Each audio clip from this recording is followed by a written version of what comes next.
युवती जौन में मिल गई। अब एक नायिका की सखी है, वो अपनी अन्य सखियों से कह रही है कि वो नायिका इतनी गौर वर्णा है, ठीक है। तो कल वो अपने नायक के साथ मिलने गई थी, ठीक है, नायक से मिलने गई थी। कब? कल। कल का मतलब शुक्लाभिसारिका, मतलब चांदनी रात है, चांदनी रात का समय था और अपने नायक से मिलने गई थी। और मैं भी साग गई। तो वो कहती है युवती जौन में मिल गई, कि वो नायिका है वो इतनी गौर वर्णा है कि जौन मतलब चांदनी में वो इतनी घुल मिल गई कि मुझे तो दिखाई ही नहीं दी। चांदनी का रंग कैसा होता है? रूपाभ होती है चांदनी, मतलब सफेद रंग होता है। और इसका भी रंग गौर वर्णा नायिका थी, दोनों इतने गौर वर्णा है कि आपस में मिल गए, वो दिखाई नहीं दे रही थी मेरे को, ठीक है। युवती जौन में मिल गई, नेक न होती लखाई, बिल्कुल भी मुझे दिखाई नहीं दे रही थी। फिर साथ कैसे आई तुम दोनों? जब तेरे को दिखाई नहीं दे रही तो तू साथ कैसे आई?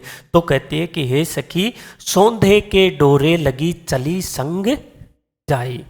किब्बा गई जना कोई परफ्यूम लगा गई तो बिकी सुगंध की साग सागई में आगी। कि बात सुगंध जठी सो आ रही है ना, बट्टी नहीं चलिया गई। मारवाड़ी समझो ना सब, ठीक। तो सुगंध के पीछे पीछे चल करके, जैसे कोई सुगंध के डोरे से बांध कर लाता है, वैसे ही मैं तो सुगंध के साथ साथ ही उसके साथ चल पाई, वरना उसके साथ चलना भी क्या हो जाता? मुश्किल हो जाता। ये तो हो गया सखी के अर्थ में। दूसरा कहती है कि जिस प्रकार भंवरा जो है वो फूलों की सुगंध के साथ साथ फूल के साथ चलता रहता है, ठीक उस भंवरे के समान ही मैं उसकी सुगंध के साथ साथ वहां तक साथ पहुंच पाई।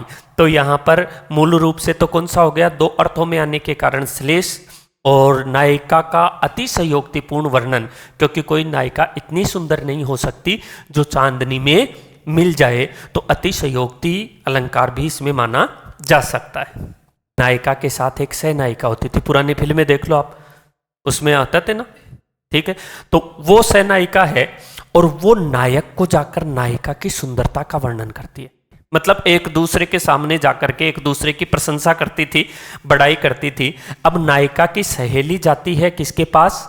नायक के पास, और कहती है कि वो नायिका इतनी सुंदर है, इतनी रूपवती है, इतनी गुणवान है कि उसे देखकर हो रीझो, मैं तो उस पर रीझ चुकी हूं, मतलब मोहित हो चुकी हूं, लखी रीझी हूं।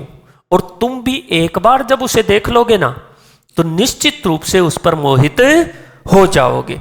छवि ही छबीले लाल, कि उसकी छवि को देखकर, हे छबीले लाल, एक बार उसकी छवि को तुम देख लोगे तो जैसे मैं उस पर मोहित हुई थी वैसे ही तुम उस पर मोहित हो जाओगे। अब मैं ज्यादा वर्णन तो नहीं कर सकती, लेकिन इतना तुम्हें बता सकती हूं कि सोन जूही सी होत दुती मिलत मालती माल, ठीक है।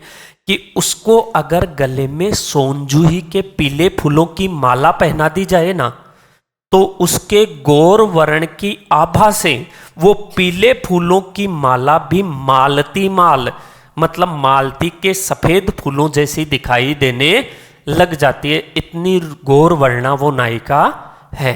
हो सकती है क्या कोई कि उसका के जकी ने गलाम पिरावा फूलों को रंग ही बदल जाए? भाई सामान्य जीवन मिलता है सभी को, गेहुआ रंग हो सकता है, लेकिन इतना थोड़ी है जो प्रभावित ही कर दे, ठीक है। बाकी बिहारी ने बहुत सारे ऐसे पद लिखे हैं जिनमें इनका नायिका के गौर वर्ण का अतिशयोक्तिपूर्ण वर्णन है। जैसे एक पद आता है, पत्रा ही तिथि पाइये वा घर के चहुपास, नित प्रतिपुण्यु ही रहे आनन ओप उजास। कि नायिका इतनी गौर वर्णा है कि वो जहाँ रहती है उसके आसपास के घर वालों को तो पंचांग में देखकर ही तिथि का पता चलता है, क्योंकि पहले चंद्रमा के प्रकाश को देख कर तिथि लोग बता दिया करते थे कि आज चौथ होगी, आज छठ होगी, आज आठ होगी। पर जब से वो नायिका यहाँ आकर रही है तब से उस नायिका के घर के आसपास के लोगों को तो पंचांग में ही देखकर तिथि का अनुमान होता है। क्यों?